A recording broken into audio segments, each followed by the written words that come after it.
Hello, this is my fiscal plan video for EDU 528. My name is Ryan Meyer, and I am presenting on the fiscal plan that I chose, the incremental budget model, as well as the combination budget model, and we'll get into it a little bit more here. The budget model type that I chose is the incremental budget model, and also a combination of budget model. I currently work at a private institution, and so the incremental budget model is a great way to set a foundation to know the budget model type that you need, and can kind of base it off of previous years' expenses. But also the combination budget model is great because we rely a lot on donations, especially for our bigger projects. And so having that ability to add money into the budget, maybe after the fiscal year has started, is a big important factor, especially for facility improvements, since facility improvements are not included in the athletic budget, just because the money is not there. We obviously still pay for maintaining the facilities, but in terms of improvements, whether that be new flooring in the gym, new locker rooms, new sod for the soccer field, that's not included in the budget. So anytime we get a donation, specifically for athletics, that's when we can kind of improve our facilities and work more towards that.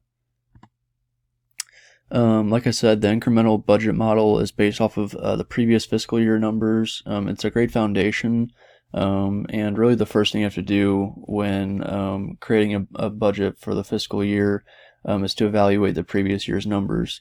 And by doing this, I believe having multiple stakeholders in the school, whether that be the head of school, any principals in the school, the controller that controls the finances at the school, director of financial services, anyone that has a stake in the school administration should definitely be able to evaluate the athletic budget, just to see if there's anything that they suggest you do in order to cut some costs, to save some money, and just to be able to give you some valuable feedback.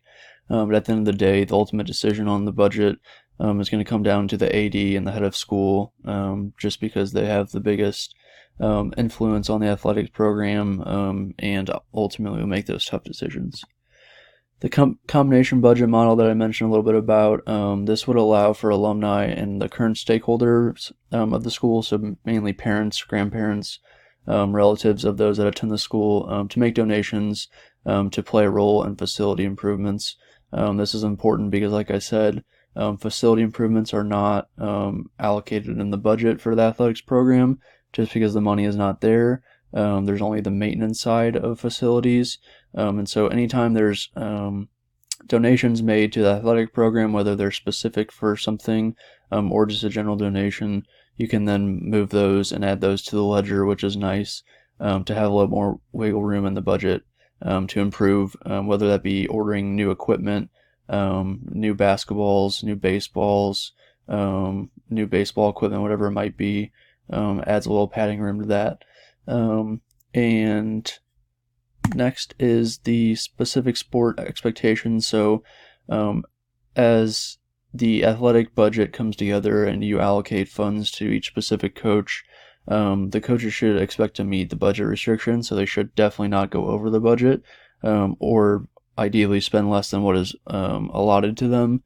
And then at that point, the budget should be supplemented by fundraising revenue for miscellaneous costs. So at KCC, we encourage all head coaches to fundraise for their specific programs, and this basically pays for any team meals they might have.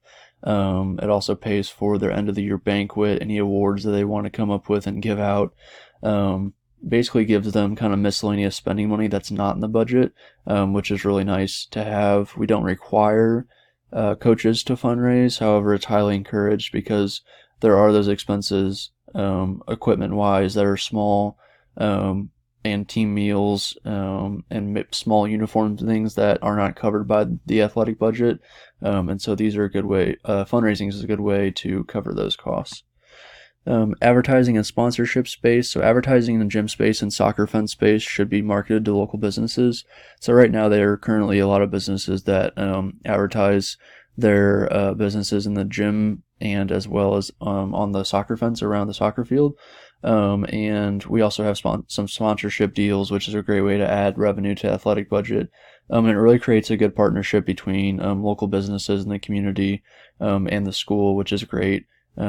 Because there's a very mutual benefit to having develop those relationships.